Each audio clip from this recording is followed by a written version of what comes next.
Hi, I'm Rebecca from Ingvid.com. In this lesson, you'll learn how to introduce yourself and also how to introduce people who don't know each other. Now, sometimes you learn a lot of English and you still feel nervous. You don't feel confident doing simple things. So this is one of those simple but important things that you need to be able to do. To be able to walk up to someone, to introduce yourself, and also to know how to respond when someone does that. And that may be true whether you're at a business conference or at a party. Okay, so let's get started. So here, first, we'll talk about the formal situation. So let's say we'll start over here. Hello, I'm Bill White. The response is, hi, I'm Susan Jones. So he says then, it's a pleasure to meet you. And she says, it's a pleasure to meet you too. Okay? Pretty straightforward, pretty simple. Why? Because especially at this part, we're just repeating what the other person says, except that you're adding the word to. Okay? Let's try it again. Hello, I'm Bill White. Now, at that point, you probably want to also shake hands. So let me mention that. So the things that you should do in addition to what you're going to say are these things. You should try to maintain a straight posture because you look more professional that way, especially in a business situation. In a North American context, also, we establish eye contact. All right. That shows that we're not afraid. That shows we're not hiding anything. All right. Shows confidence. And you want to give a firm handshake. Okay. Don't keep your hand really weak. Keep it firm, not hard. Don't squeeze the other person's hand, but make a firm handshake. And this is true whether you're a man or a woman.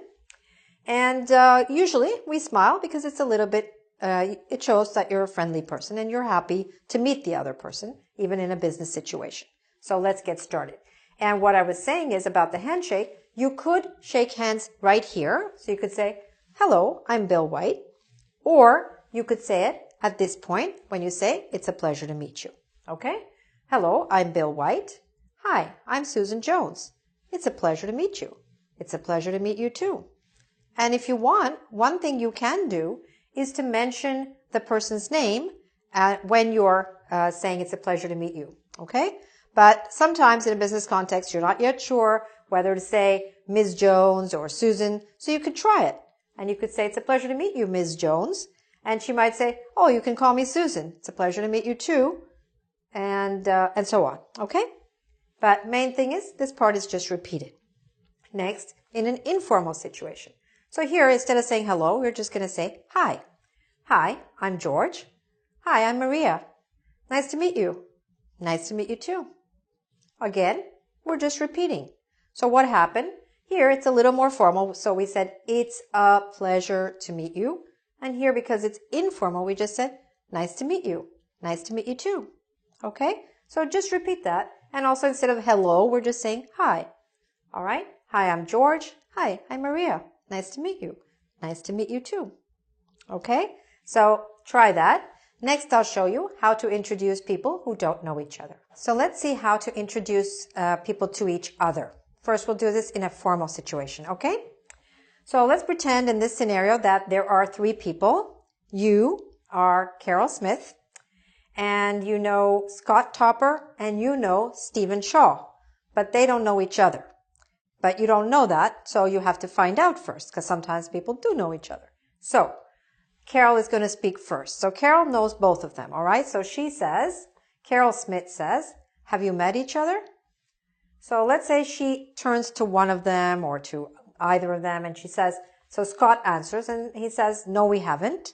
Sometimes this person will answer, sometimes both of those people will answer kind of at the same time, say, no, we haven't. Doesn't matter.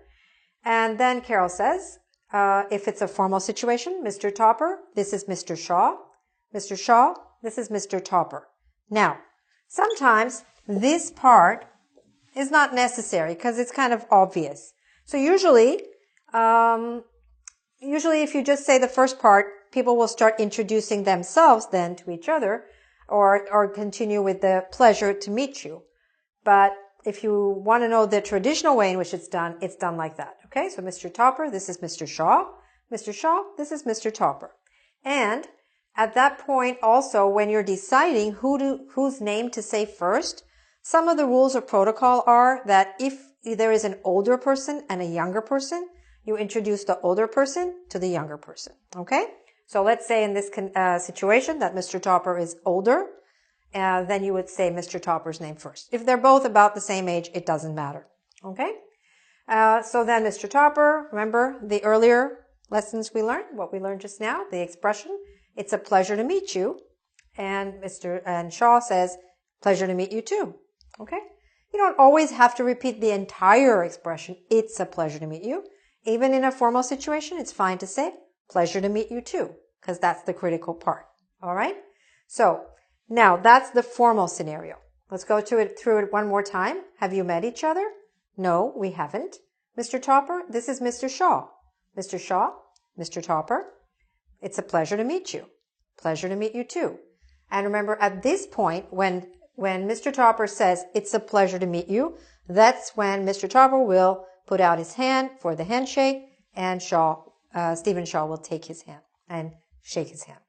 Now, if it's an informal situation, it's pretty much the same way at the beginning. Have you met each other? No, we haven't. So then you can say, Scott, this is Stephen. Stephen, this is Scott. And then they will use the informal expressions. Nice to meet you. Nice to meet you too. Okay? So these expressions, pleasure to meet you, nice to meet you, they can take you a long way in introducing yourself and in introducing others. Now, of course, there are many ways to introduce yourself. Not only what I've said here, not only what I've taught you here, but I always advise my students that it's better to learn one way properly than to learn 3 different ways and then get mixed up. Okay? So make sure you have mastered one way to introduce yourself and to introduce other people, and then you could move on to other variations, because you are definitely going to hear a variety of variations on this. Okay?